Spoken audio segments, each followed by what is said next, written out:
All right, guys, welcome back. I'm your host, Michaela. Um, and in a few minutes here, we're going to be having my friend Melanie joining us today on this episode. She's here pretty often. So if you've watched the previous episodes, you guys know Mel. And I'm just going to get us started off because she's not quite here yet. But today we're going to be talking, we're going to get a little controversial today.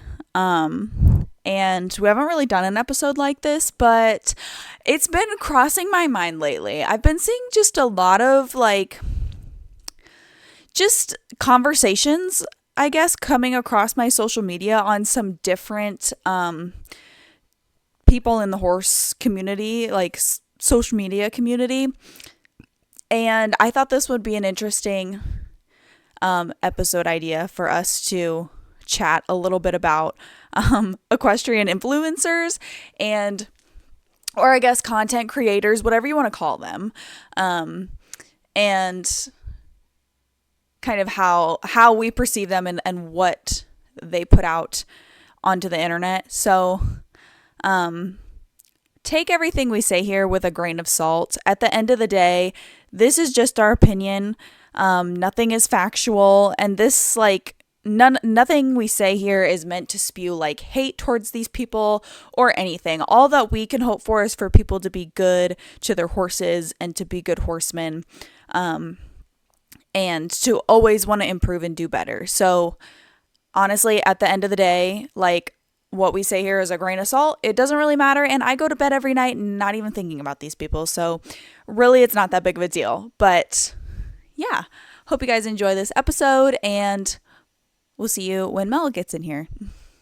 I'm pretty sure she just pulled in. So also, I am still kind of configuring this whole computer and using my camera to go onto the podcast. So I'm pretty sure I synced up the audio okay in the last episode. I know it was a little bit off in some places, but I'm still figuring it out. So bear with me.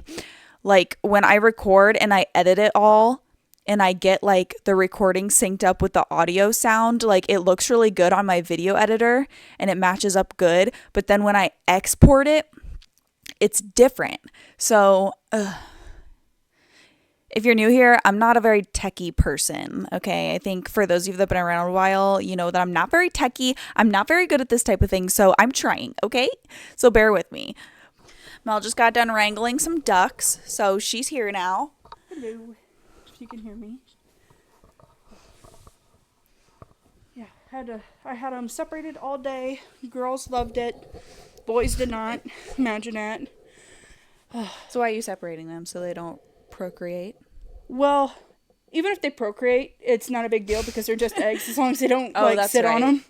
But we actually, the boys have been getting on the ducks so bad. We actually have, so my ducks are named all except for two Muscovy ducks, but they're all named, and one duck in particular I can really tell on her the boys have really been liking her.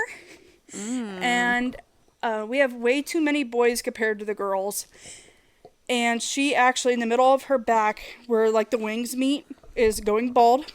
She's got a bald spot. And her tail is completely ripped out. She has no tail. A black one or one of the black ones, Martha. Jesus.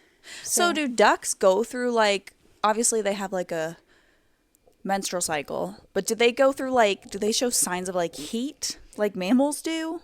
Not as far as I know. I haven't really noticed it. I know that when they want to be bred, they will do this little head thing. And that can mean several different things. They could be they'll do it to people. They'll come up to people and just put how do I describe it? They'll walk up to you and they'll put their head down to their side and they'll just do it back and forth, and they could be flirty, they could be happy to see you. It could mean several different things, but when they do it to a boy, often it means hey, I'm ready, let's do it.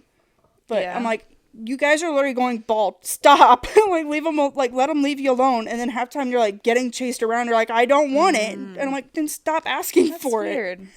But maybe just because the warmer weather is maybe triggering breeding season. It is actually breeding season for ducks heavily right now. And we have 6 girls total with them, 2 Muscovies, and I think 5 boys total. And I was telling Joe this yesterday because he was asking, he's like, oh, I thought we had this and that. I'm like, no. Because you're actually supposed to have for ducks a total of like 4 plus or actually 5 plus girls for one boy. Because they are that like aggressive. Mm-hmm. And because sometimes they'll just pick one girl and they'll just stick on her like all the time. But it's overbreeding.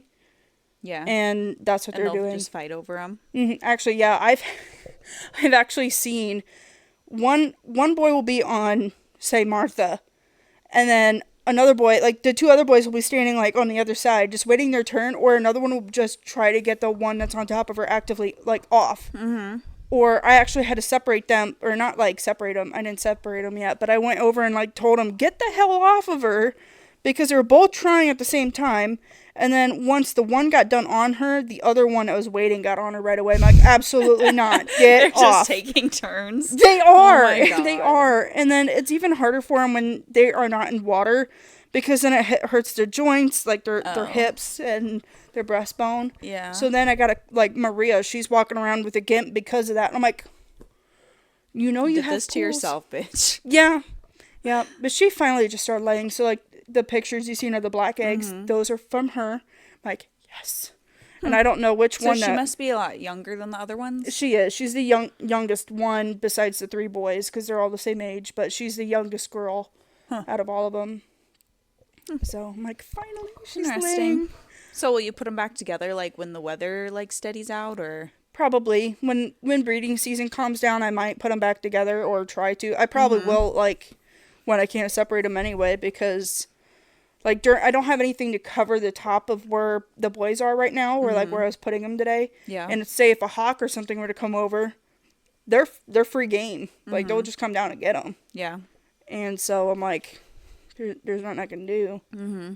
So I'm like, I don't know. So, I was worried about putting them all together tonight, so I had to find something in the barn to separate in the coop. And the last things that I used, even like for the Muscovies literally jumped right over it. When I had the flock of 4, the hybrids, and then the 3 black ones that I brought home, all 4 of them, when I was trying to put the girls together and then the boys and separate them, they were still jumping it. I'm like, but that's not going to work, because the Muscovies literally can jump it if they wanted to. Yeah. So I found a different piece that they were actually using for like stalls. It's like chest height to me.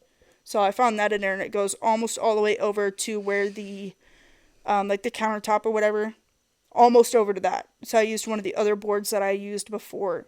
Turns out it fit just perfectly if I turned it upright. Mm-hmm. So I'm like, yes. So now they can't jump over it. The only way they can is if they can somehow reach to... Can you clip their wings like chickens so that they can't fly? Yep, and I actually had to do that to the Muscovy girls, because the girls can actually fly. The boys can't, or some boys can. My boys cannot. They try to, but they can't. The girls eventually did. I clipped their wings, didn't phase them. Still figured out. I don't think I got far enough down, or I made them even somehow. And so at this point I'm just like, whatever, like if you guys take off, you fucking take off, it's whatever. But because they're feral, they're actually getting more, the girls are getting better about it, which is nice. The one boy is getting better about it again. The other boy is kind of, I don't know, he's kind of wonky now. But yeah, so I've clipped their wings. They can still jump and glide now, at least, but they haven't really taken off and flown again, which is good. So that's one thing I was worried about, because they will literally take off and just fly, and I'm like, that's not. Yeah. All right. I see you have a notebook over there. Have you been taking notes? Oh, just thoughts. So we're going to talk a little bit about equestrian influencers, because we got to talking about this on our trail ride the other day, and we were like, gosh, we should have just recorded this whole thing. Also, have you heard about the positive Coggins dilemma going around? I did, because I actually seen your comment with that chick in Texas. Oh, yeah? Yeah, I seen that, so I at least know a little bit about it. That's crazy. Yeah. I was kind of like, that's a thing. Like, well, I know you test for the anemia and everything, but I'm like, I never hear any of it ever coming back positive. So I'm like, that's still a thing. Yeah. Well, so for those of you that didn't see, there's a girl on TikTok that I came across on my feed who her horses tested positive on their Coggins test, which is the test for equine infectious anemia, which is extremely contagious and extremely deadly. Basically, it's like a death sentence for your horse because they have to be isolated for their whole life and they have a bunch of health problems from it. And there's no cure for it. Yeah, there's no cure. And so one of her horses came back positive for it, and she has like 13 horses on her property. Some of them were pregnant. Some of them were sold and were like going to go to their new home. So she was like freaking out. Because this would mean she'd basically have to put all of her horses down. And there's really no saying if like the foals would have it or not. I think she said in one of her follow-ups that it's not always guaranteed that the foal's going to have it. But the what is it called? The national lab or whatever that runs these Coggins tests is in Iowa. Is the Iowa State. Yeah. So where we're from. And I was like, I commented on her thing. It was like, she didn't say where she was at exactly. And I was like, is this in Iowa? Because she had mentioned Iowa. Thankfully, she's not. She was in Texas. But I guess there's a lot of false positive Coggins being run lately. And looking through like her comments and stuff, a lot of people were talking about how the Coggins test is just a snap test, which now that I work at a vet clinic, I know what a snap test is, which is literally just a little plastic test that they flip. They just press a button and it.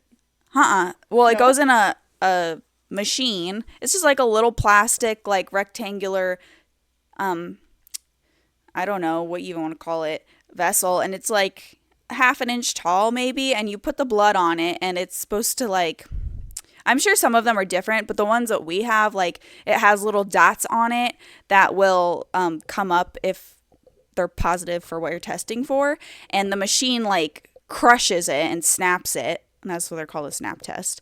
But yeah, so I guess the snap tests are not all that accurate, and so a bunch of them have been falsely positive lately. So if your horse comes back with a positive Coggins test, it's a good idea to retest for it. But yeah, I just thought that was interesting. I saw that and was like, oh my God. Because I'm probably going to get a bunch of Coggins done this year.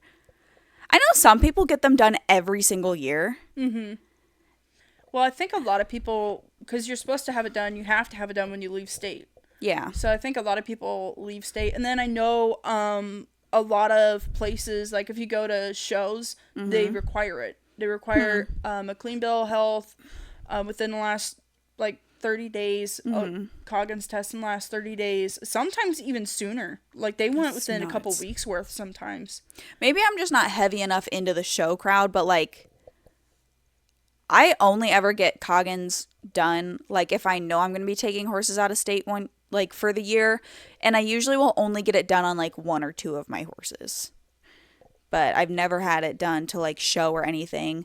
You have to do it for a lot of endurance rides require it, but I've never been to any like arena shows that have required it. But I haven't either. Anyway, equestrian influencers. So I have a list here that I've kind of compiled of like some of these you guys will probably know very well. Some of them you might not know that well. I said this earlier, but what we say here, just take it with a grain of salt. This is just our opinion. It doesn't really matter at the end of the day, and it's not intended to like bash anybody or like send hate towards anybody. Yeah. Like, okay. I'm sure people could complain a lot about like the things that I post too, which they do. But we'll just start off big. Katie Van Slyke. She's probably the biggest one on here, so we'll just go with her because she's kind of like the face, I want to say, of the equestrian like social media community, especially anymore. Right now. Yeah. And if you haven't seen her content, I guess she posts a lot about her breeding program. She breeds quarter horses, mostly Western pleasure and all around horses, and documents a lot of like her breeding operation and who she breeds to. She owns one of the biggest Western pleasure stallions, VS Code Red. And she has another up-and-coming stallion. And there's a lot of controversy about her and, like, her program and how she breeds and, like, her reputation in the quarter horse community. So I don't mind her. I'm kind of at a crossroads with her myself. Like, some things I like watching her content. It's very well done. I feel like part of the reason, like, she's gotten so big is because she can afford to hire, like, a camera crew and everything. And I actually have learned a lot about, like, breeding, like, procedures and how it should be done and stuff through her. But there are also some things I'm like, Yeah. I mean, so I was looking a little more into her because, you know, I don't technically follow her very heavily. I don't follow a whole lot very heavily in a lot of people, like, but I know that she's been riding pretty much her entire life. And so she even said that her parents, like, she's grown up in this whole community. Her parents had barrel horses and everything, so she's lived this life. But one thing I did like hearing on one of her videos when I was looking into her a little bit was that she was talking about some people have asked about for her breeding program with her horses if she would ever limit, which one was it? I think it was VS Code Red, since he's like 17 or something like that now. Like his sperm, if she would ever limit it to certain mares, where they would have to show their pedigree and their winnings, whatever they've won and whatnot. And she's like, no, I don't think I'd ever do that. Maybe if he ever slowed down, but he's producing super well right now with his age. And then she had also had people asking because there was like I think it was a paint horse that somebody had, which I think is finally here. He was actually really cute. That somebody bred through him or from him, and people were asking about like, you know, paints being a breed, but like mixing that, and people were asking about it, and she's like, well, I don't think that would be a problem, like being like outcrossing. Yeah. I think she has like a few that she approves to be outcrossed, like paints, thoroughbreds, Appaloosas, and something else. Yeah.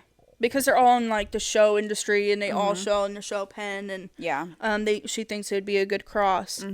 There's another thing that she said about how like some people aren't super like well versed or have the big facility like she does, and I really thought, you know, I really liked that she was doing that, or like the videos that she makes and how in depth that she is on it and talking about it. I do like how she tries to be inclusive about it. So it's like breeding season is for everything right now, pretty much everybody's in heat and whatever. But she's showing like how with the vet being there and going in and actually showing the ultrasound and showing, oh, right there's the that's the kind of informational stuff I like. And I like that too, because even being at the last place that I was at, and even with the vet, I've held that horse and even had to hold the tail, and they don't tell you shit what they're doing. They're just doing stuff, and I feel like a bother asking all these questions. Yes. And I'm actually really impressed with her vet that he doesn't mind being on camera so much, because I feel weird, like when I take my horses to the vet, like I'll usually try to get a clip or two of them, but like I don't want to just stick a camera in my vet's face and be like, here, you know. And he Dr. Matthew has like a microphone on and everything. Oh yeah, like he's all for it, which is great. That has to be like, I feel like he could be employed for her full time with as much as he has to be out there. Oh yeah, I don't know how, especially lately, how you could like get a vet to spend so much time at your facility unless they just plan to do it for you every year. I have no clue. Like, I know, like, she was even... So, the last couple clips that's popped up on my YouTube today, just within the last couple days, I should say, she's trying to sync 2 horses together for their heat to breed them, and then she's got another one that she wants... I think that was Beyonce's the one she wants synced up, and then she has another one that she wants off by herself. But, I mean, I know she has another vet that she uses, but I think they prefer Matthew. And so, I'm like...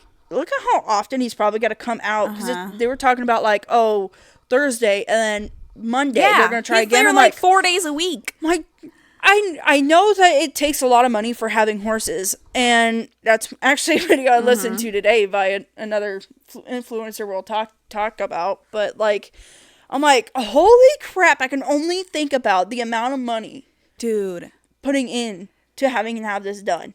And she's doing like 20 horses, and then you have to think about the amount she probably pays to keep her studs at the High Point place, how much money they've got in Seven's vet bills, that vet too. And I guess this is where it becomes a little like unrelatable for me, is like the amount. I mean, it's like a multi-million-dollar business she's running, and she basically just inherited it all from her parents, or is just working with her parents on it. So like, I know there's a large following for her that doesn't really like her because she just got handed all of this, which I do like that she does recognize that. I've seen in some of her interviews or like her on other podcasts saying that like a lot of kids don't get to just like have a pony growing up, and she just like always just had one around. Like there was always just horses available. But I feel like that's where it gets a little like annoying for me. Like her program is getting so big that it's like a little scary big for me.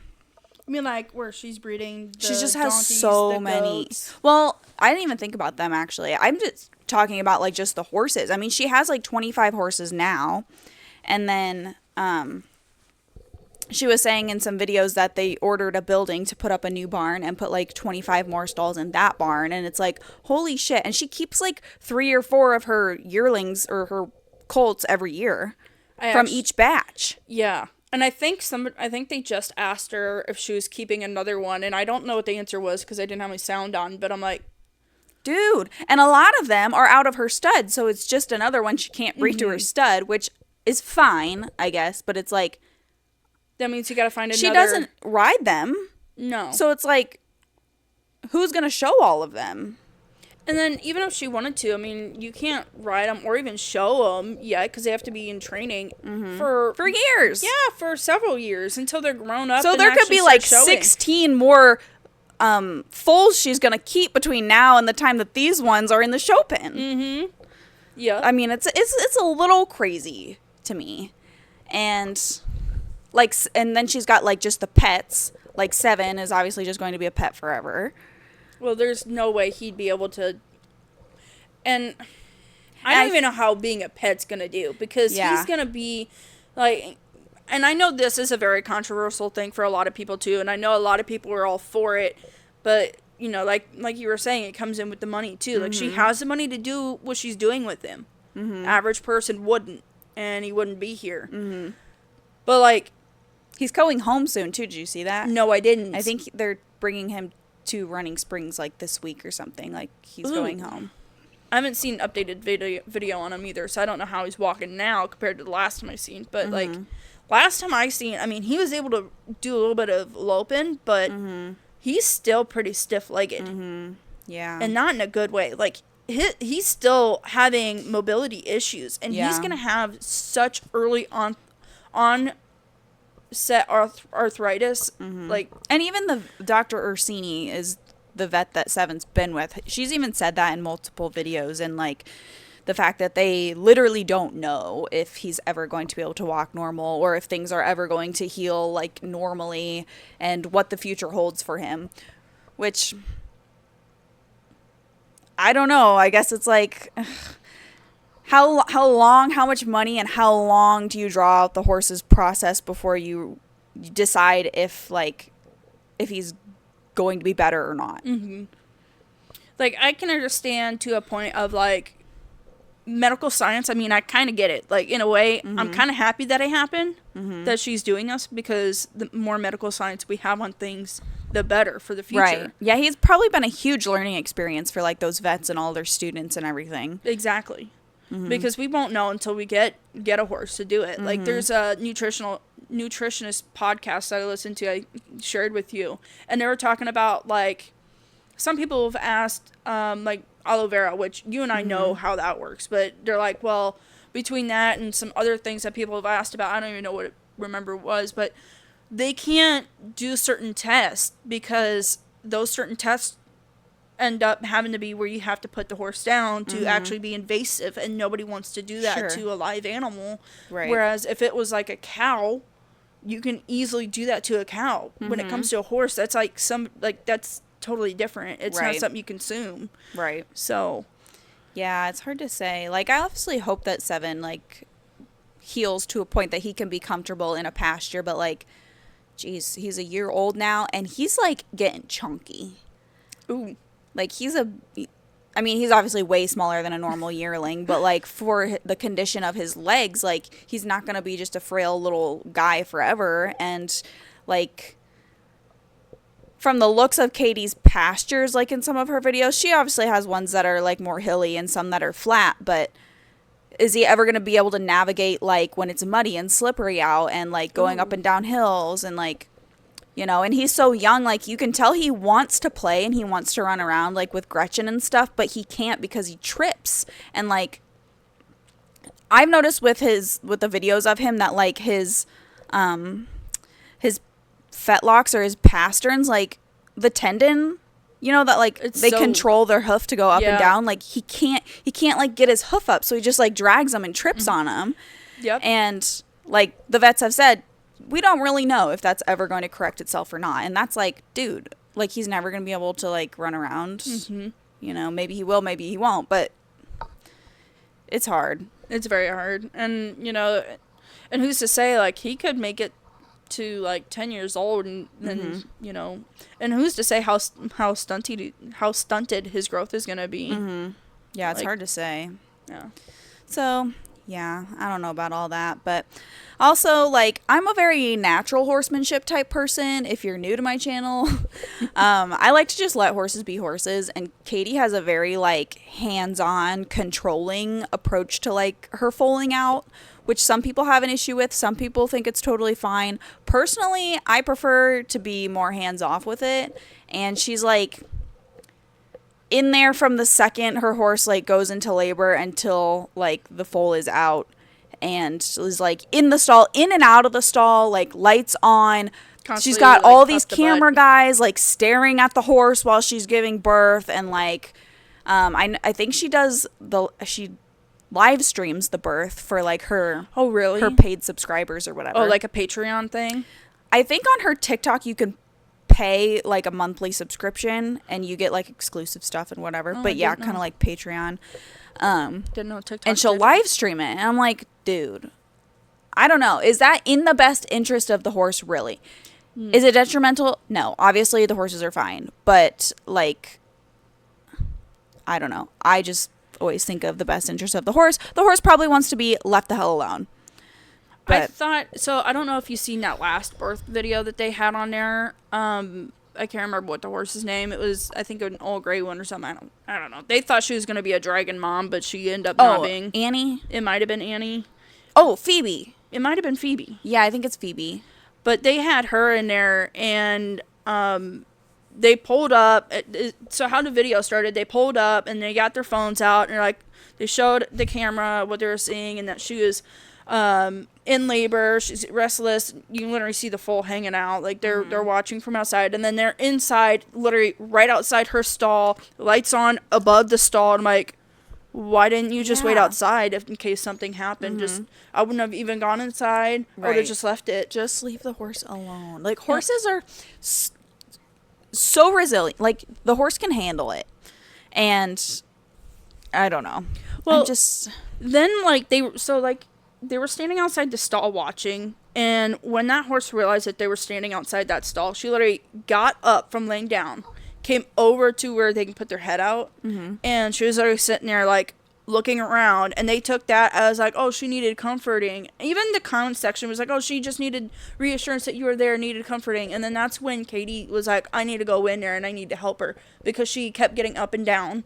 And then eventually she went in there and she grabbed a hold of that foal's legs and helped to get that foal out. But the sack did break at that point, which I'm like, I can understand, you know, to a point. But it's like, I don't think that horse was looking for comfort, but I don't know the horse. But it's also like, you said yourself, this horse isn't one that that really wants the attention or whatever else. So where do you get that from wanting comfort? Yeah, just because she stuck her head out the door. If anything, she's probably like, I'm trying to do this. Why y'all here? Like, you're distracting me. That's how I took it, was she was getting distracted from the business at hand. And so she did eventually have the baby. She wasn't licking on that baby at all. Then the baby was having issues latching. And then eventually did latch. But, like, she was, like, so quick, which I know there's a time frame you have to have that baby, like, standing within, first hour suckling in the first so long.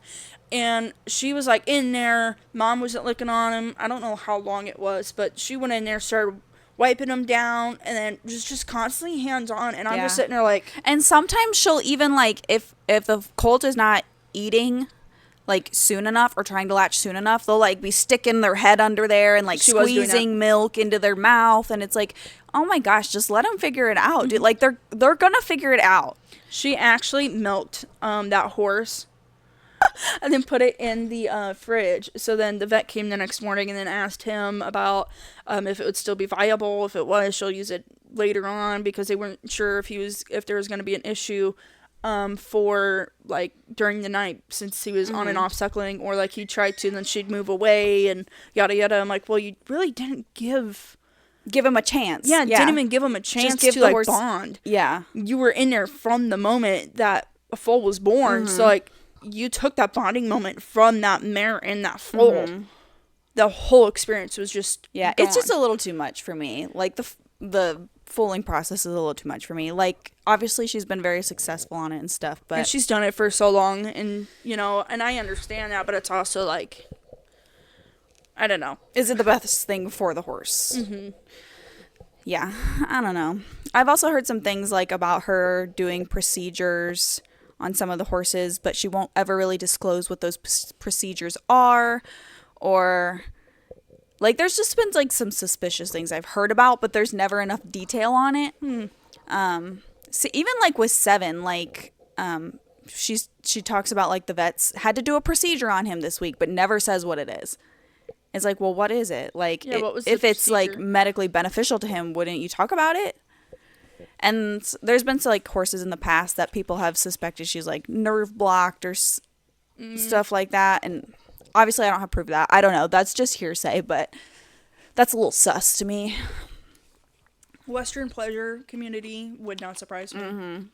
But I don't know what her ethics are, so, you know, like we said, this is just our opinions on things, so don't take it with just take it with a grain of salt. Don't take it for fact. Yeah, don't take what we say for fact. This is just our opinions, you know, so... Yeah, it's interesting you brought up, like, about how if she were to limit VS Code Red's, like, semen production, too, because a lot of stallions die in the breeding chutes from heart attacks and stuff. In fact, there was one just a couple years ago from our area that was from, it's called Abraham's Equine Clinic, I think. Yeah. The big breeding clinic not far from us had a stallion die a couple years ago called Night Moves. And he wasn't even that old. And he died in the breeding shed from a heart attack. I did not know that's how he died. Oh, yeah.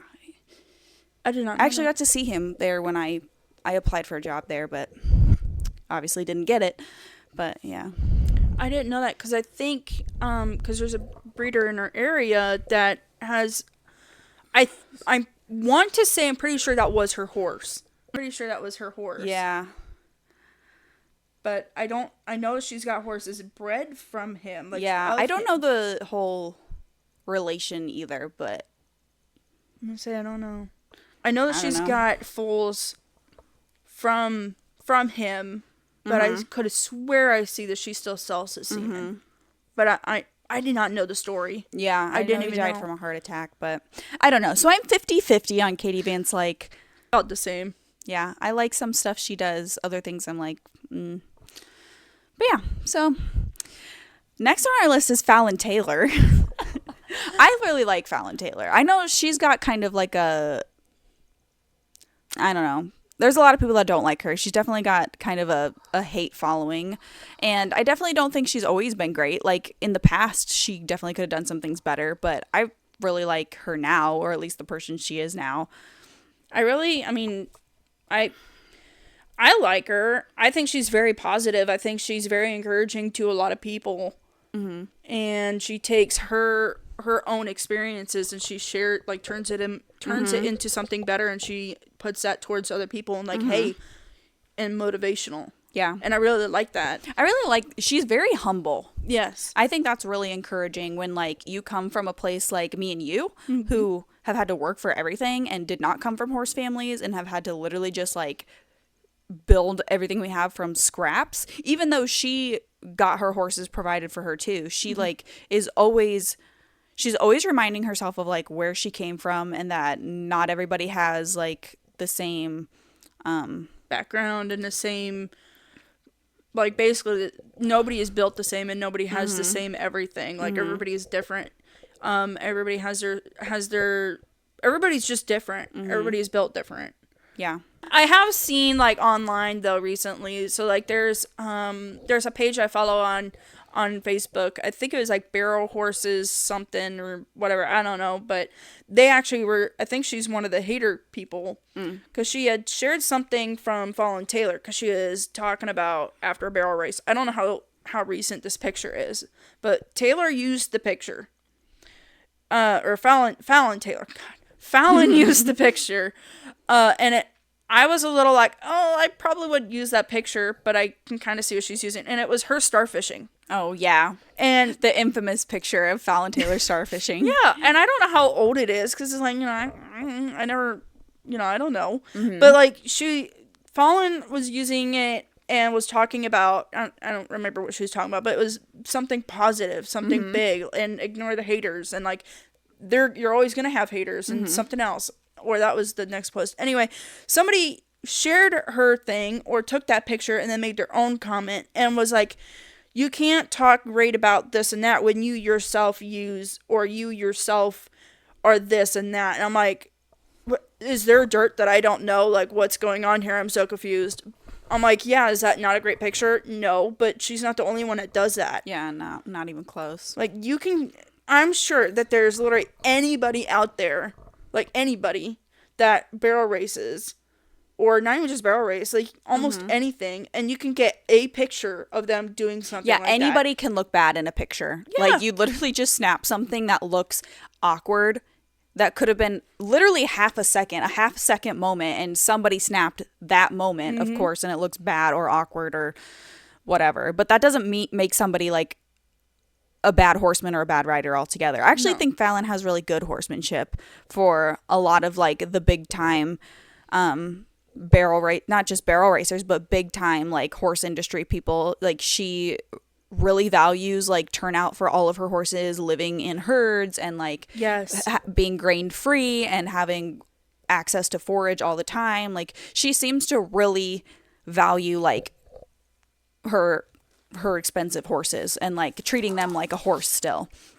And that's one of the reasons I really like her breeding program. I would prefer her breeding program over a program like Katie Van Slyke, because even though her horses are worth just as much as Katie's, bred for a different purpose, but they're still up there in the tens of thousands of dollars, or more.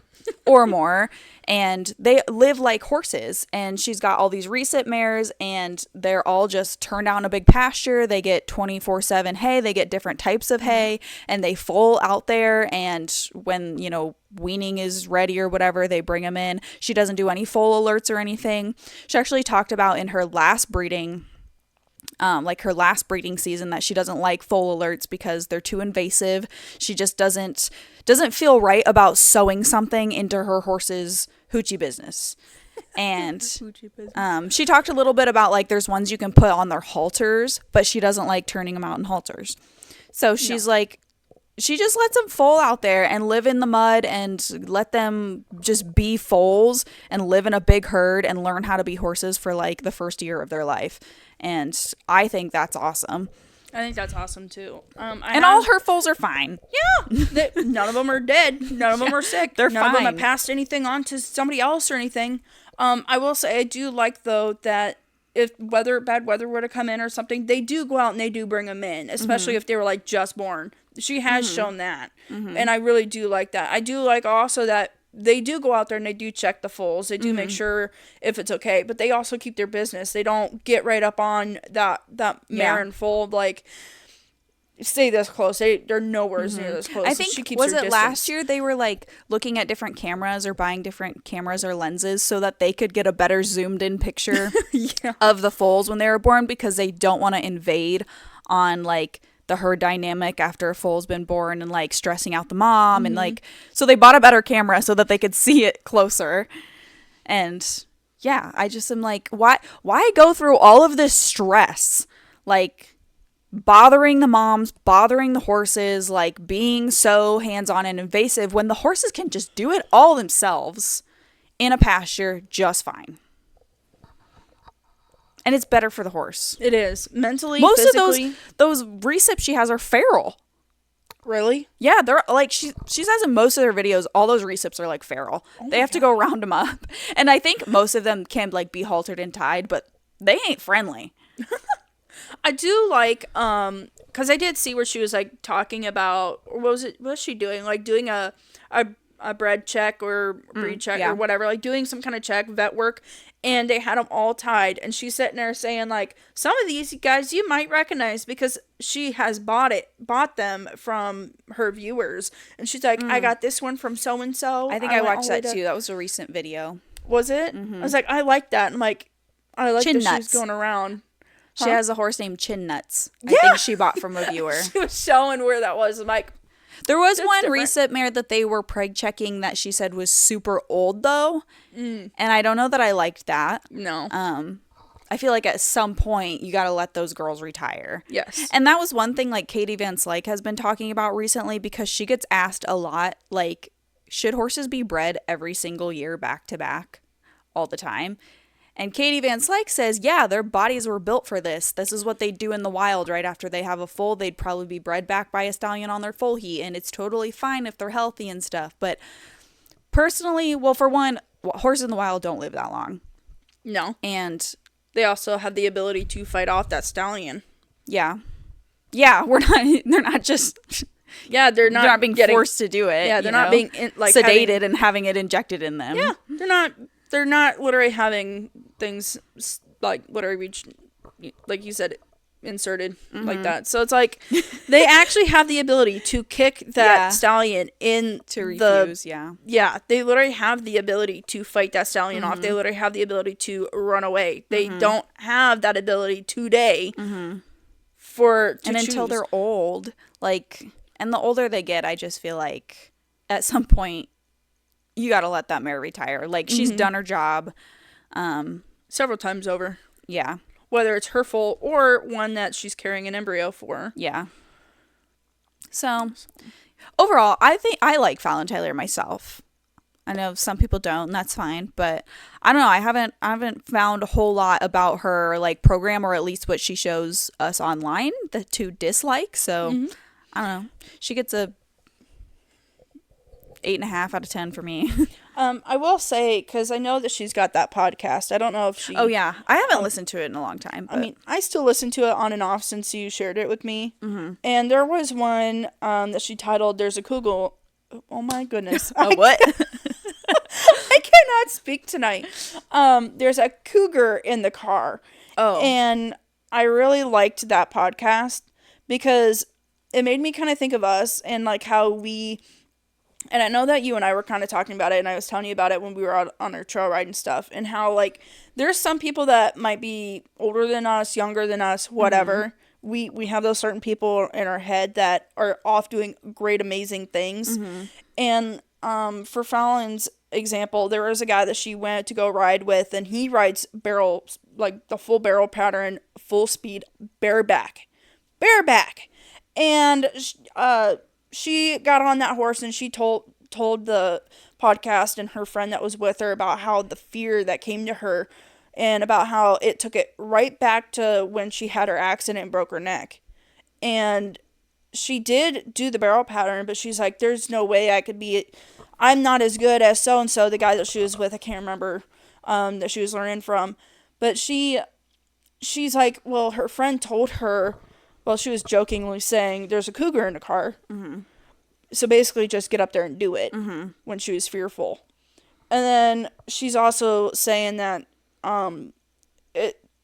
she's never going to be, or not never, but it's going to take her 5 years to be as good as this guy's name. Mm-hmm. And her friend's like, well, Taylor, it took so-and-so 5 years to get to where he's at now. Mm-hmm. And she's like mind blown.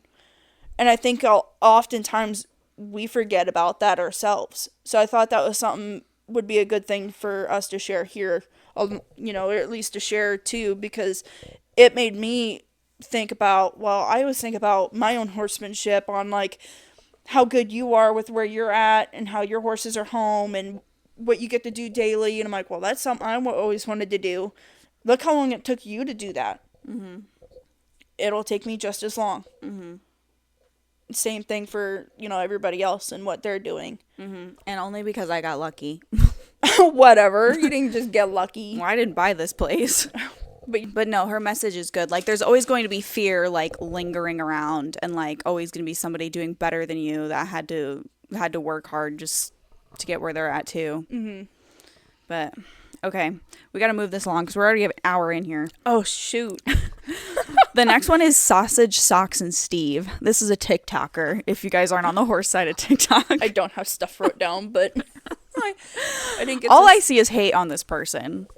So I had to do a little research myself because I've seen a few of her videos come across. I don't actually know the girl's name. I just know that Socks is her stallion. Sausage is the son. Is hers. I don't ever see anything about Sausage, though. The only thing I see about him is when they were bringing Socks over to him or whatever. That's the last I remember. I unfortunately did not get to look her up very much. Yeah. Well, I was looking at everybody else. But you've like seen the videos though, right? Yeah, but I haven't seen anything good either. Yeah. No. She gets a lot of hate because her stallion Socks acts like the stallion nobody wants. Mm-hmm. And I would kind of have to agree. Yeah. Yeah. And like it seems like a lot of her TikToks is kind of her trying to redeem him. And I see a lot of the things like when horses act like him, a lot of the like quote, your horse is allowed to have a personality argument. That's what her argument is all the time. Is that he has a personality, and just because he's a stallion doesn't mean he's not allowed to have quirks and stuff. But like personally, as like somebody that trains horses, I don't ever feel like a quirk should be allowed to be a dangerous behavior. Like something that could hurt somebody else or another horse is not allowed to be a quirk. Like you can have funny little quirks, like how Cash like sticks his paw in the air when he eats grain. Yeah, I have no clue why he does that. He just like hangs it in the air, yeah. Or like weird things like that. That's harmless. Okay, whatever. Have your quirk, but not like you can't get on him without him moving, or like he's rearing and like kicking at things in the warm-up pen and like everyone's afraid to be around you. Like that's not cool in my opinion. Or even trying to lead him and he's literally, so like you're leading him, you know, they're supposed to be right beside you and he's literally like walking in front of you. Yeah. Always out and around somewhere. He's never right beside you like they should be. Mm-hmm. I've also seen where he's like, they ask him to do this too. They call it playing. He's playing, making him rear. He's up there rearing, and it's like that's a great habit for a stallion to have. I'm like, what are you guys doing? Like, yeah, There's also been clips of like them bringing him close to mares and stuff, or like clipping of him and a mare and stuff. But I'm just like, why? Why? Yeah. And then I don't know. I haven't seen a lot of redeeming qualities about him myself. No, and the fence thing that they keep him in, I mean, the only good thing I will give him, only because we don't know, because if it did happen, we weren't ever told, because obviously she's not going to show that, but the fence that he gets kept in, granted, there's video of walking by when she's had, like, sausage or whatever, you can see the repair work on that fence, so he has gotten loose, or a horse that's been in there has broke it. But he has not gotten out that we know of to get to another horse, a mare, whatever. So hopefully he's easy on fence, from what we can tell. Fingers crossed on that. Yeah. But, so another influencer that we will probably talk about, I didn't get to watch the video, but I did see where that influencer was talking about him too. And I guess he's got like bad teeth. He's got something that he can pass down to other horses. Like he's got like health issues. And I'm like, oh, so I didn't even know about this stuff. Yeah, I didn't know this. But that's even worse. Okay. That's even worse. I'm like, why are we breeding horses that can pass things down? I don't even know how old he is, but he's got bad teeth. I think he's like 20 or something. Oh, really? Yeah, which is like part of the reason why people in the comments are arguing that she shouldn't geld him, because he's 20. So I'm sorry, but if he is that fit and he can act fine. The way he's acting, he is perfectly He's fine. fine. And I guarantee if she has the vet work done that she may claim to have, that vet will tell her he is fine. He will make it through it. And like castrating them is overall a pretty quick process. Like it's not like they're down under anesthesia for a long time. No. And one of my boarders actually that used to board here always said that about her stallion too, is that he was too old to risk gelding him. And I'm like, no. The only thing that if they're healthy, like honestly, 20 years old is still prime for a lot of horses. Yeah, there's a lot of horses that are still breeding. That's a very good age for. There's a lot of horses out there, even like big famous names of horses that are breeding well into like 26 years old. I can't think of who was it. But still perfectly healthy enough to undergo a procedure like gelding. Yeah. The only thing I think that I've heard or read, most likely heard, that may happen is that they may still be studly. Well, yeah, that's just a behavioral thing. But health-wise, 20 is usually fine unless they have some sort of like dangerous health condition. But yeah, Sox the Stallion, I don't know about him. I haven't seen a whole lot of good things. Yeah. Except for her like. And some of it I feel like maybe she rage baits. Like she knows that it gets the views and stuff, but it drives me insane. Like it just drives me insane where she's like praising this horse for acting this way, and I'm like, girl, get a hold on him. Like, what are you doing? And then she talks about how her gelding, like the son of that one, doesn't act like that at all, and is talking about how sweet he is and everything. I'm like, that's how a horse is supposed to act. Sausage a gelding? Yeah. Okay. To my knowledge, he is. Gotcha. I'm like, so yeah, I've like not seen anything about sausage, so that's probably why. Probably. He's not interesting because he's a gelding. Yeah. Oh, well, because he's a gelding, he probably doesn't have that personality that Sox has. Yeah. So. All right. Next on the list is Day by Day. Okay. Did you look them up at all? Yeah, I looked them up a little bit. So I think I've heard of them. So I actually had to watch a few videos. I watched a couple old ones, and then I watched, I think, a newer one, and then I was like, I don't really know a whole lot about English writing, so I was like, I'm not really sure what I'm looking for here, but something does seem off on a few things. But I did write a few things, like, I know, so I seen that the two younger kids were riding since they were like 3 years old, and I seen like some other complaints on some things, and I guess the oldest girl doesn't ride anymore. Really? Yeah, as far as I know.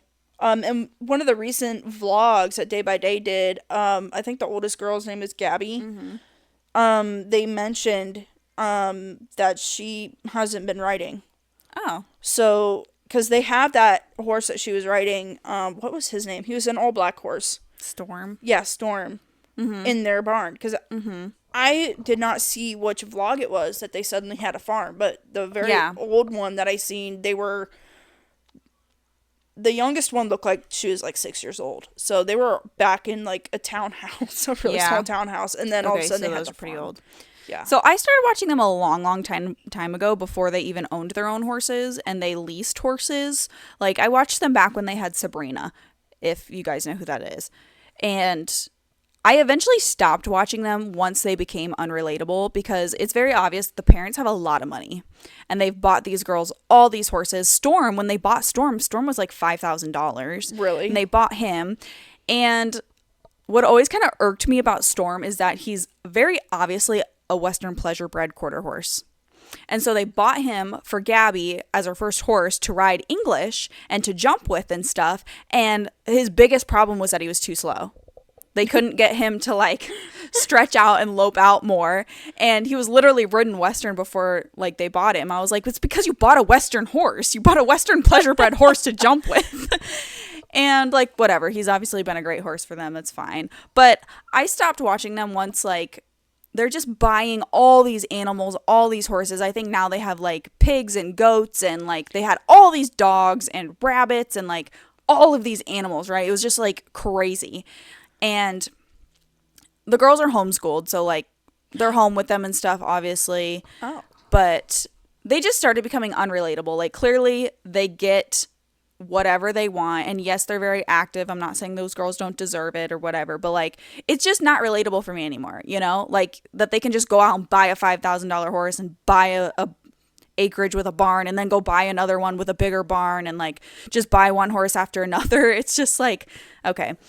And they did work with a trainer for a long time. Gabby I always thought was a pretty good rider. Mm-hmm. Sophie, I never felt like she was as into it as like maybe her mom wanted her to be, but still enjoys it because obviously she still rides. And they used to have a horse named Stella, their first black and white horse, and I was still following and watching them at this time. And they brought their horses to their farm. This is like when they first bought like their first farm. And they had a very small arena, and they had Stella and one of their other horses in the arena that day. And I remember seeing her post on Instagram that they had set up like this spook proofing stuff or whatever. And I can't remember exactly, so I might be wrong here. This was a long time ago. Correct her if she's wrong. Yeah. From what I remember, I think they put something on Stella or like dressed her up or something for like the spook proofing stuff that they were doing. And literally the next day they had posted that she had died. What? Yeah. And Laura is the mom's name. Mm-hmm. And she talked about it in a vlog, and she was she was like hysterical, obviously sobbing, crying. And she's like, I don't know if I'll ever talk about it. Like it was a freak accident that happened, and I don't know if I can ever talk about it because it's just so awful and it was our fault and blah, blah, blah. I think it had something to do with the spook proofing stuff that they were doing, that obviously something terrible happened and they had to put her down. And oh my God. I'm going to have to go through and watch it was all a of that long time tonight. ago. Like several years ago. And they're like daily vloggers and stuff, so I don't even know if I could find it now. But they have a horse that looks just like Stella now named Penny, who's their black and white mare they have now. Stella was the first black and white mare. Girl, I couldn't tell any of those apart except for the one I really have wrote down because and that's the Hackney warm blood Dutch warm blood cross. The one they have now. Yeah. And I mean they have like eight total horses out there because they have like 3 ponies, and I'm like, that's a small little area. You got all those on, plus the goats They have so many animals. Yeah, and I don't know, plus they're breeding goats, and then they have pigs, like piglets, and she's got one in, and she was, and Laura, right? The mom? Yeah, is the mom. She's talking about the one she's got inside that's not apparently eating the pellets that the other ones are eating, because I guess it's the runt. So she's using the goat milk to feed the pig, and then she's like mixing pellets in with the milk. And I'm like, what the are you doing? Yeah. Because I've never heard of mixing pellets in with any liquid to try and transition any animal to start eating pellets. That is, I mean, correct me if I'm wrong, because I've never heard of that. Yeah. I've never heard of that either. I'm like, just put the pig out there with the other siblings and let it watch the other siblings eat. Because that's probably why it's not doing it. You have it in with the freaking dogs. Well, I'm like, what the hell? I'm like, dude, I don't know when they got all the farms. Like you were talking about. I didn't know they had multiple farms. All I just seen they went from a townhouse. I was thinking they were kind of like, oh, the parents didn't know anything about horses. Yeah, the they kids didn't really. I didn't think so. They didn't. It really didn't sound like it. At the beginning, they didn't. Well, because, so the video that I seen, I started off with, I think, the one where, Sophia Is it Sophie or Sophia? I think both. Okay, well, Sophie, she looked to be about like 6 years old, and she was going for her first riding lesson, or like the one that they decided to vlog about. And they were showing that, and of course the dad was the one that was doing it, and they did say in there that the mom did not like horses, and I'm like, now why is that's she weird. Yeah, it's in there that she doesn't like horses. The girl said it. Gabby, the older one, said it. They were at the farm, and she said, yeah, mom doesn't like the horses, but blah, blah, blah, blah, blah. And I'm like, then why is... Huh? So she must have liked them at some point, because I seen a video before that. I watched one, and she was like, oh, talking about horses, and I'm like... Weird. But I get the weird vibe that... it makes me laugh, because I'm like... Their mom kind of comes off like my mom, the way she talks when she's recording the kids during their lessons and stuff, the way she's talking. I'm like, that's how my mom has talked when she's recorded me running my barrel pattern, like, at Sandburr. And I'm like, shut up. I just want you to record my run. I don't need your input. Just shut up. Because, like, so... And I'm gonna use this, like, this is what I mean. I've done a barrel pattern on Cash at Sandburr, and I had her recording for me. And she's literally like, oh, come on, you could do better than that. I have it somewhere. Thanks, Mom. Yeah, you should go out there and do it. Exactly. Get out there, Mom. And it was already going to be bad. Oh, my God. It irks me every time I hear it, because I'm like, I never asked for your input.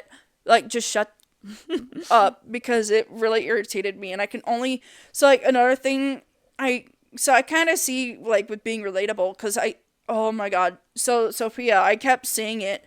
She never really got to speak during any of the vlogs that I seen. I watched a couple of them, and every time she wanted to talk, the mom talked over her or turned the camera away from her. I'm like, what the fuck? Sorry, excuse my language. But, like, she would turn it over to the oldest daughter or whatever. And then whenever she was, like, writing, yeah, she got a lot of writing shown.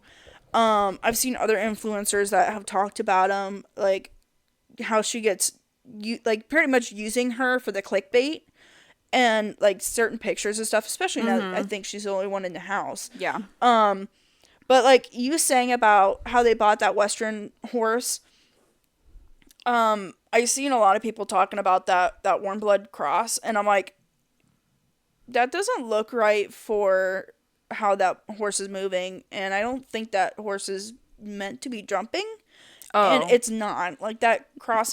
Yeah, that's not a jumping breed. No, but she had said in the video on that one about, that I guess there's a trend going around that they're being used more for that kind of stuff. And I'm like, one, I've never seen that trend.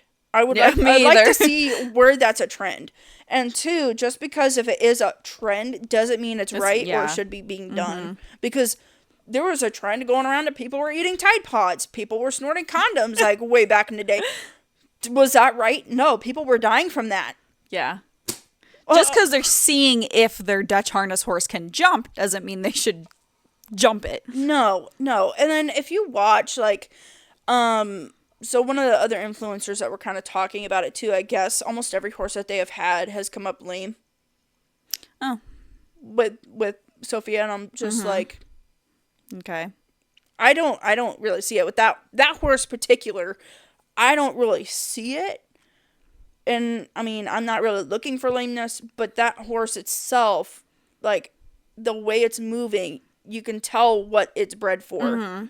Like, you could probably do a really nice dressage pattern on that horse, maybe, if you really wanted to go that way. You could probably get her to do it. Yeah. But you could see a lot of hackney in that horse. She moves like a hackney. It's not going to last long. Yeah. It's not going to last very long. Yeah, I don't know about Day by Day. I stopped watching them because I don't know. I feel like they've got too many pet animals at this point, and it's just a lot. So, I don't know. I guess I'm 50-50 on them. Like, I don't think they're bad people. I think they're a nice family, and I think the mom is a really nice lady, but I just feel like it's too many animals. Like, at some point, you gotta cut it off, and it's like, we don't need this many. They went through a phase for a long time, like, that they would never sell any of their horses, and they did eventually sell. Maybe they've sold more than this now, but when they bought Finn, they bought Finn was a little like Palomino gelding that they kept calling a pony, but he's like 14 too, which I guess in the English world is a pony because their horses are all massive. They did sell him eventually because he just like clearly didn't work for them. Also like a Western ridden horse that they tried to make English. But it sounds like they don't know their horse breeds that are I don't good know. for And what. you know, they had a trainer for a while too. Which that, trainer? Because they switch to certain trainers, and I guess this was a girl, and it was a long time ago. So I don't know if they're still with her or not. But they're not. They're with some dude. And my first impression in the video that I seen with that Luna with that Hackney horse, that guy was on his phone for the first like portion of the clips that I seen, like on the phone and then texting, and then he wasn't really paying much attention. And of course, it was a group group session, and then he's still not really paying attention. And I guess that they have bought this horse, possibly other ones, because he's a flipper. So they're buying horses from him, but he's not really paying attention to what they're doing. And I'm like, cool. And apparently, the private sessions are shorter than group sessions for lessons. So I don't know. Well, yeah, so I don't know. Day by day's okay, I guess. Okay, Raleigh Link. I don't like her. I don't like her either. I don't like her. I can't stand her. I used to actually watch her. And I actually was looking back at her videos, and I cannot find any of the videos that I used to watch back in the day. I don't recognize any of the... Yeah, when she like first started YouTube, I liked her a lot and watched a lot of her videos and stuff. And I mean, like back in the day, a long time ago, there was always the argument about like her like being a self-proclaimed horse trainer and stuff, and she would always go on and on about her client horses and stuff and when she trains horses, but she would never show her like working with horses. Like she'd show herself riding her own horse every once in a while, but would never have a single clip of like a lesson or a client horse or working with client horses at all. No training videos at all. But she'd go on and on and on about how great of a trainer she is and how everybody else sucks. And if you barrel race, you're bad. If you jump, you're bad. If you do any discipline at all, basically, you're bad. It's still that way. And you're a abuser. And yeah. If she finds she's a way too controversial for me. Yeah, like I literally just scrolling through her YouTube channel today, like I even seen one, and I'm gonna use it, like she'll find one bad apple out of the bunch, and then she associates it with everybody and destroys them for it. Yes, so I'll use barrel racing because that was one of them that she used. There was some bigger gal in a blue shirt and this is what I'm trying to remember from the video. I seen a clip of it where she's goes around first barrel. Yeah, I don't see the full video. But she was like yanking on that horse's face, and I'm assuming she fell because the thumbnail was her on the ground. But I'm like, well, I already know what you're gonna say about it. Is that bad? Yes.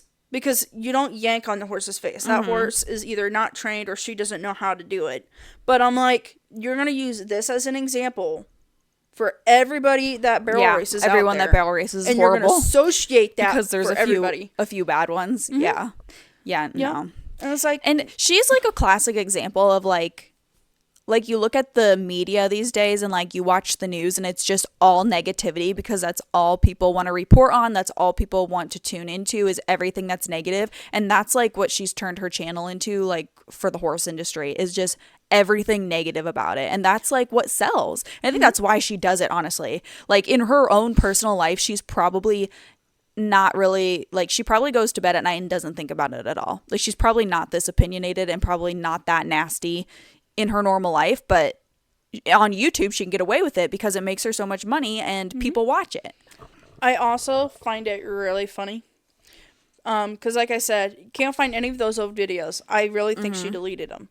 Well, yeah, probably. She actually has a Patreon, and anything she's doing in person with her own horses, because I was actually wondering if she sold Link. She still has them. But she's doing it through Patreon. So if you want to see her doing anything with her horses, training them, doing whatever in her personal life, you have to pay for it. Yeah. And I'm like... Because it makes more money than YouTube. But if I started a Patreon, guarantee nobody would pay for it. But I think that's funny, though. She's out here criticizing everybody else for whatever in the world. They're doing everything wrong. But if you want to see me do it right, you have to Pay do for it behind a paywall. Exactly. Yeah. That's my point. I'm like, I thought that was really funny. I'm like, so somebody has to pay and the to only watch you do people that something. are going to pay for it are the diehard Raleigh does absolutely nothing wrong fans that won't comment a single like hate comment or call you out for anything you do wrong. Exactly. Those are the people that's going to pay for it. Exactly. So even if she posts her training videos and maybe she sucks, the people on Patreon aren't going to tell her she sucks. Exactly. So, yeah. Yeah, she's too nasty for me. I've seen her videos about day by days children, and I don't like that. I don't think that's right at all. I think honestly, fuck you if you're gonna like tear down children on the internet. You want to know, it's kind of funny because she's got like 3 videos for sure on there. And so here's a couple things. She goes from the video before, because the feed goes from like recent and then up. So like when you scroll, it's backwards. So I was going backwards and I was like, this video, you're saying it's Laura's fault. The next video, now you're blaming the child. So in the one you're blaming Laura, you're telling Sophie it's not her fault. The next one, now you're saying Sophie is like 15, 16 years old. These videos aren't that far apart. Yeah. And now you're telling her, you should know better. It's your responsibility too. You should this and that. You're whatever. But yet, in the next person, I don't know if they're going to be the next ones that we're going to talk about. She also talked about them too. Has nothing to blame on the child who would be just as responsible. But is only blaming the mother.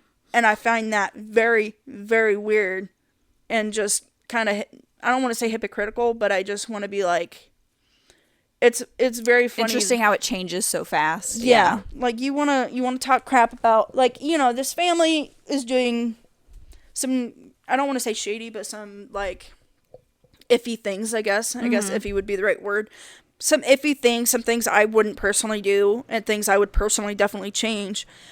But I'm not going to sit there and bash a 15, 16-year-old or how she rides or whatever else, because she has an instructor. My thoughts on that is, why isn't her instructor saying something? That saddle doesn't fit. If it's really a problem. Exactly. If that saddle doesn't fit, like Raleigh Link has brought up several times, why hasn't the instructor said anything? That instructor would be just as guilty. Yeah. Yeah, so, I don't know. I'm not a big fan myself, but... No. Okay, next we have this Esme. And I don't have a lot on her. I don't either. I was actually looking her up before we came up here, and I mean, yeah, her videos are fucking long, and she talks a lot, and I'm just like, she's almost like the reporter of the equine of the I don't even know how to explain it. The YouTube equine community. Like, I see her interviewing people a lot. Oh, really? And I'm just like, yeah, or like touring these big facilities with people and interviewing them about it. And I'm just like, how did she get in with these people? And she gives me like rich girl vibes. Yeah. Rich English girl vibes. She seems nice. Like I said, I don't know a ton about her, but she's giving like, we have a lot of money. The other one. Same with Harlow Luna White. She gives rich girl vibes. Oh, yes. And she's young. She's like a kid. Yeah, that's the one I was referring to. Okay. But I think, yeah, it was this Esme. She actually rode with Fallon Taylor. Like, she came to America and got a lesson from her. Yeah, that's the type of thing I'm talking about. Like, she'll somehow get in with these, like, super famous or well-known people and, like, either tour their barn or she'll ride with them or something. And, or like, almost interview them. Yeah. I thought that was neat. Like, because she even got to see Baby Flo. And the goat that she gets to have in her stall. I thought that was really cute. But I'm like, holy crap. How did she do that? I know it's a whole video to itself. So I didn't, and of course, I was doing quite a bit today because but I did like her trailer. I will say that. It was like a van type thing. Yeah. I thought that was pretty neat. She's giving lots of money. But she's not very controversial. Like, I don't think I have anything bad to say about her. I think she seems really sweet. I didn't really see anything, hear anything. Comment section seemed pretty good. Yeah. I didn't really see anybody.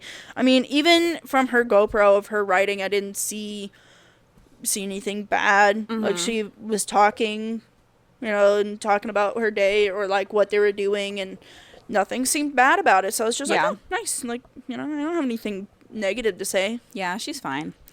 Harlow Luna White is the super rich child. And I see a lot of hate about her online, which I think is kind of unnecessary because she is a child.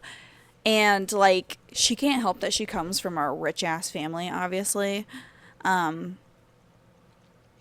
My first thought when I looked at her channel was she had, like, really long videos, like an hour to 2 hour long. And I was like, oh my holy gosh, crap. dude. Like, just when you first look at it, just a couple on there. And I'm like, I am not watching that. Yeah. Like, I don't even know what you're doing. I'm gonna look it up because I don't even know, honestly, what's on her channel. She's got, she just bought another horse, so now she's got like 5 or 6 or whatever it is now. I don't know. But, I mean, I didn't really know her. I think I've heard the name, but I didn't ever watch her. Yeah, she does get, I don't know, she has like almost like a stuck up,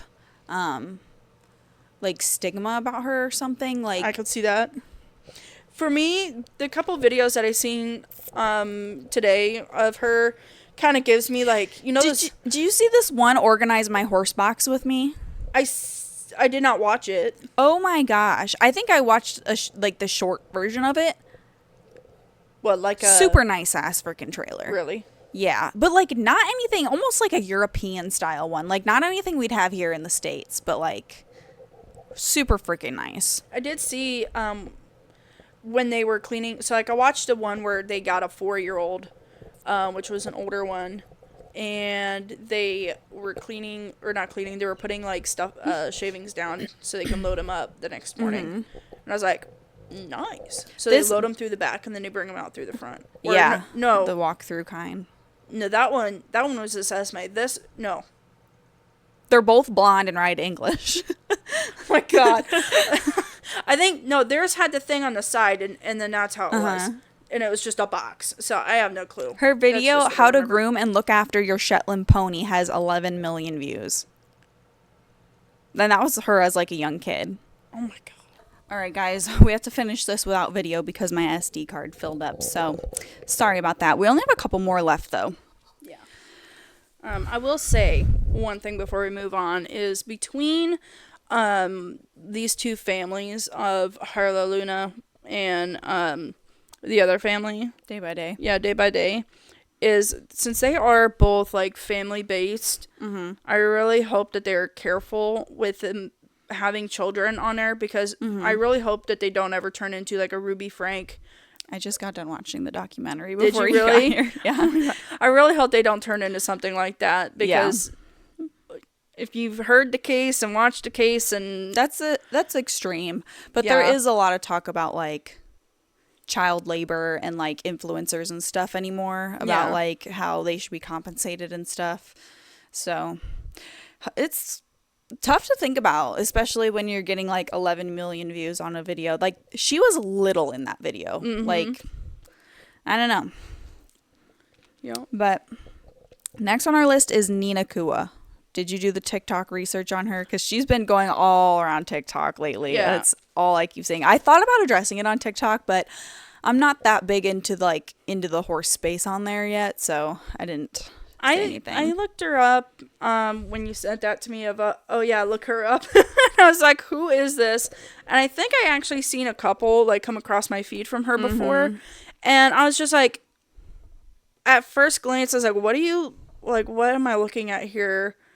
And I'm like, actually, yeah, I know which one I came across my feed. It was the bridge one. Yeah. So she first, I'm not going to say went viral, but first kind of blew up around the horse community for her video of her trying to get a horse to cross a bridge, and she basically just beats the shit out of it for like 5 minutes, and her mom is recording her just beating the crap out of this horse because it's scared to cross the bridge.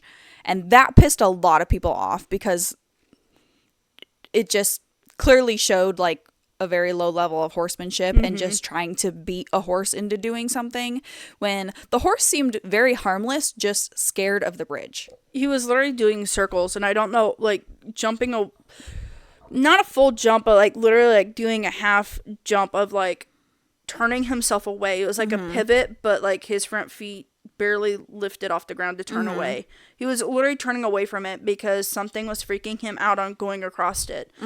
She eventually gets down, walks him across there, pulling on his reins, has his bit in his mouth, makes him stand on the bridge, which I think that's the one thing that any horse person would do, is make him stand on the bridge. Yeah. But, like, she crosses and then gets back on and brings him back over, has no problem with it. I'm like, okay, but what you should have done is taken him back off and got back on, or, like, brought him back over that way. You should have worked with him on that spot. But one thing I really, really, really did not like seeing is where she's, like, when she's really pissed off that he would not cross that bridge.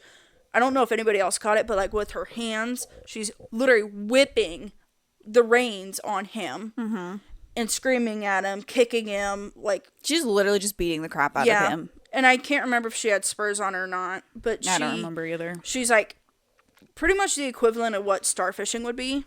Yeah.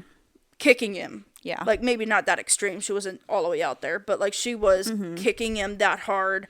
My thought was, when I saw that video, I was like, so her mom is standing back here recording when all of this probably could be solved if her mom just went up to the horse and walked with him across the bridge.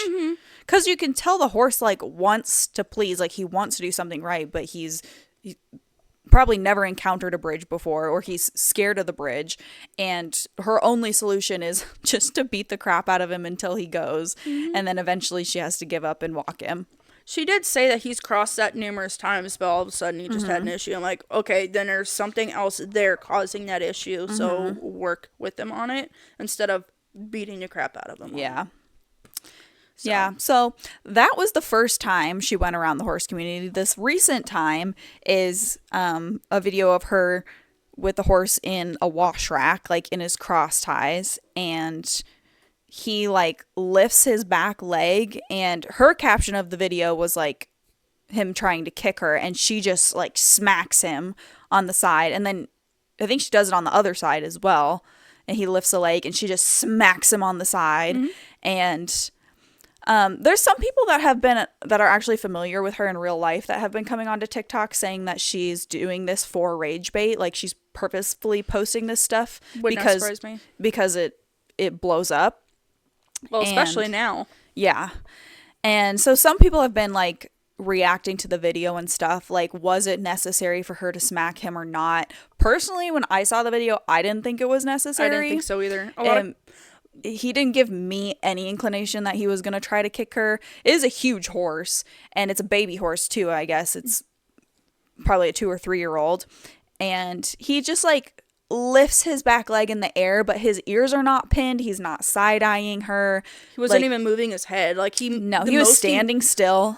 Yeah, the most he moved his head was enough to, like, look at her. That was it. And then she takes her whole arm and just smacks him on the side. And you could see him, like, jump. Yeah, he literally moved. Whole body.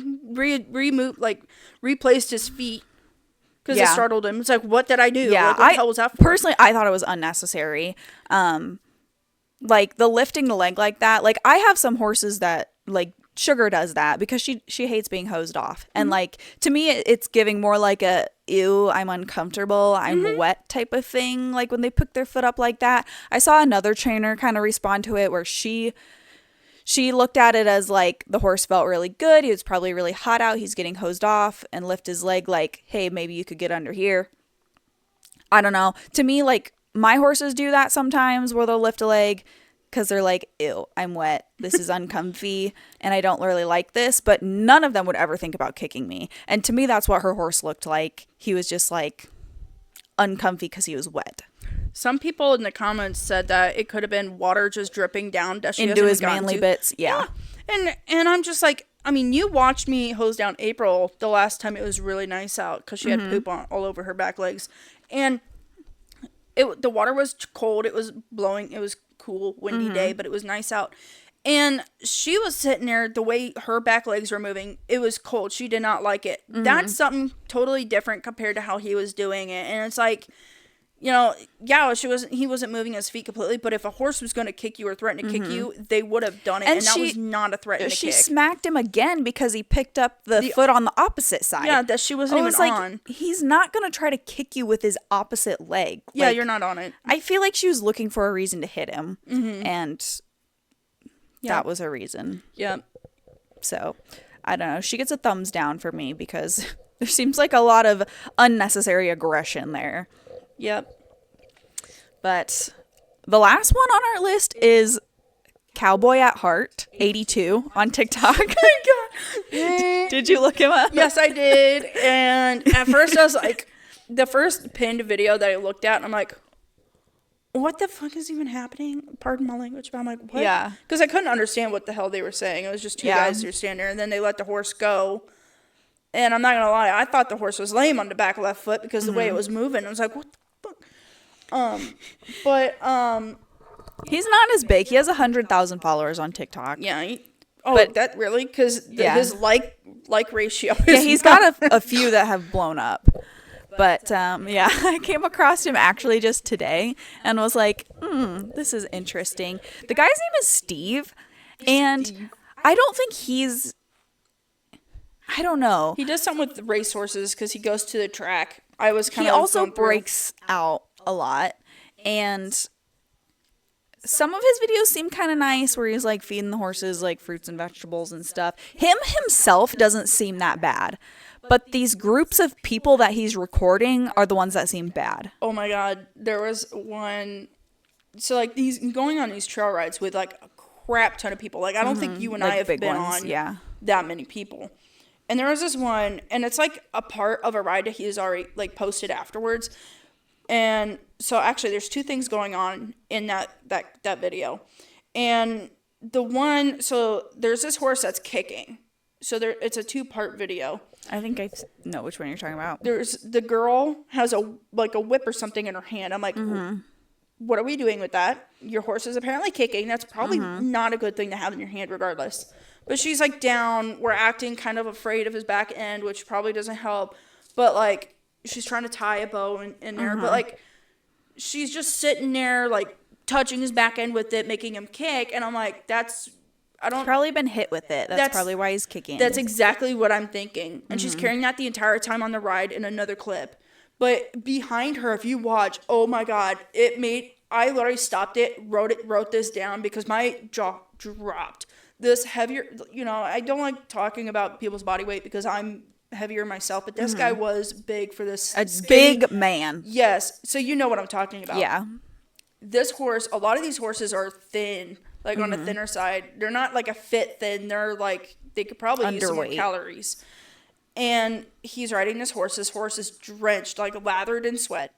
This horse lays down. He gets off this horse and he takes his reins and he just freaking whips it. This horse jumps up because it's like, what the hell, man? And then he's like adjusting the saddle and stuff, turns over because the Steve guy is talking to the girl that's getting ready to hop back on, and then the guy must realize the camera was going or something. I don't know, because then he starts going on whatever. He didn't get back on yet, but... We're not trying to be the Raleigh Link here. No. But the guy, he was a big guy. He looked like a 6'5", big, 300-pound man. And this was a thin... It was a thin, fine-boned horse, like some sort of like Arab or saddlebred type horse. It couldn't have been more than 14 two hands, like a pretty small horse. Yes. Yeah. And yeah, it laid down. Like you could tell like the horse wanted to rest or something. Yes, it just slowly laid on the ground. When you watch that video, even from the distance that they were at, if you watch that horse and ignore the people up front in the foreground and just watch that horse, you know how Cash gets like labored breathing? And he's sitting there like you can see his whole body moving, like huffing. That horse was literally doing that. Yeah. And I felt so bad. And I'm like, oh my God. Yeah. But that hard of a whip. Yeah. Yeah, you could hear it. It was like a slicing whip. Yes. Yeah. And for him to hit that hard, it makes me wonder if this is not the first time he's done that to that horse. Knowing he had to do it that hard to get that horse up. Yeah. Yeah, I'm not so sure about the guy that runs the account. Like, he doesn't seem that bad from his videos, but, like, when he videos all these other people riding, there's a lot of, like, really poor fitting tack, underweight horses. And, like, I'm not going to bash, like, the riders and riding abilities because, like we've said earlier, not everybody comes from, like, a barn with, like, lessons and nice horses handed to you. But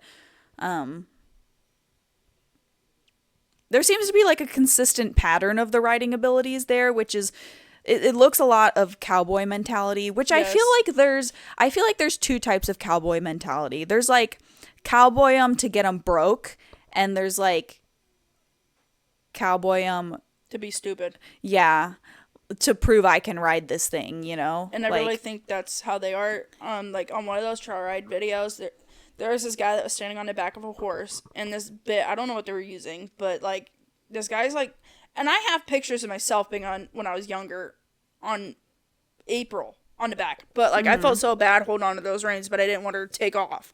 So I literally was bent over and gave as much slack in those reins. But, like, this guy was full on, like, holding those Yanking reins. them. It's like, oh my god, that mount. There's one on his account where, like, it's that game that they do at fun shows sometimes where somebody goes around the barrel pattern and there's somebody at the third barrel.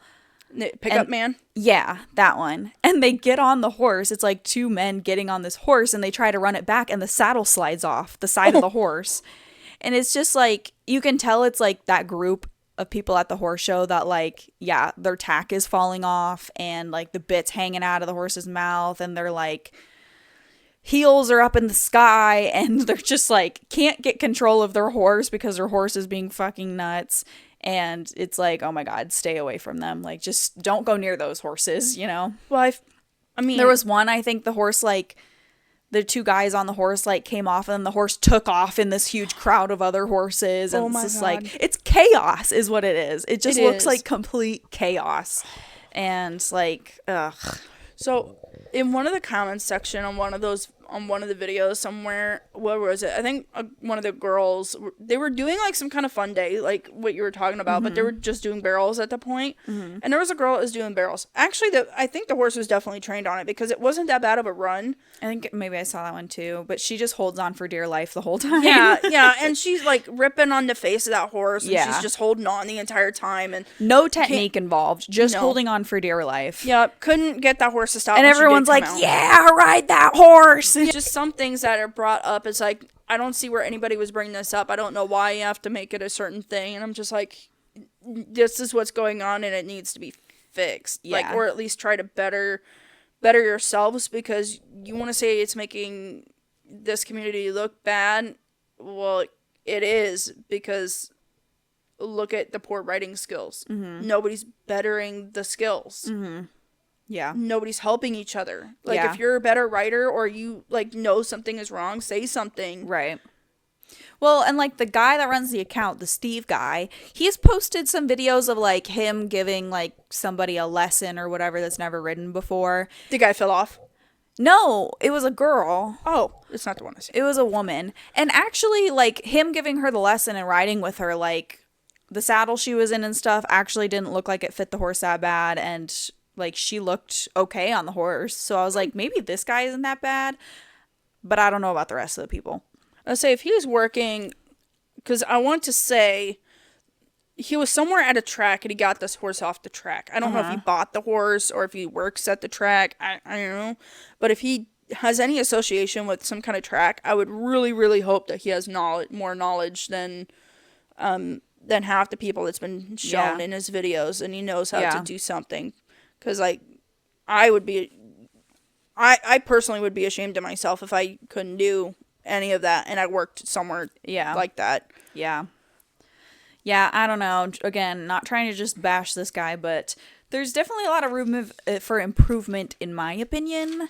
And obviously we just want people to be good to their horses and be good horsemen. So, yeah. That's all the influencers or content creators on my list anyway. So, you have anybody that comes to mind? No. I don't really either. No. I mean, there was some, if I think about it now, there were some that I used to watch back in the day, but they are not active anymore. I don't know what happened to them. I don't know. They're just gone. They never made it. Yeah, they just never made so something could have happened to them, or I don't know. Because they actually had some funny stuff out there, or some good content that I used to watch back when we were like in high school, and Yeah. she never posted anymore. So now I think about it, I don't even know if I'm still subscribed to her. I think I might have unsubscribed to her like in the last few years. Mm-hmm. But anyway, guys, this has been a long one. We're almost at 2 hours. So. Oh my goodness. Hope you guys enjoyed listening. Again, take everything we said with a grain of salt. It's really not that important. At the end of the day, I don't think about any of these people when I go to bed at night. So no. And I'm sure that we're nowhere near on anybody's radar. Yeah. And if anything, everybody could come and nitpick anything that we do just as bad as we nitpick anything anyone else does. Pretty much. So anyway, I hope you guys enjoyed listening, though. And thanks for watching. So thank you for having me. And thanks for listening. Hope y'all like and subscribe Michaela's channel. Yeah. All right. Well, we'll see you guys in the next episode. Bye. Bye. Oh, God.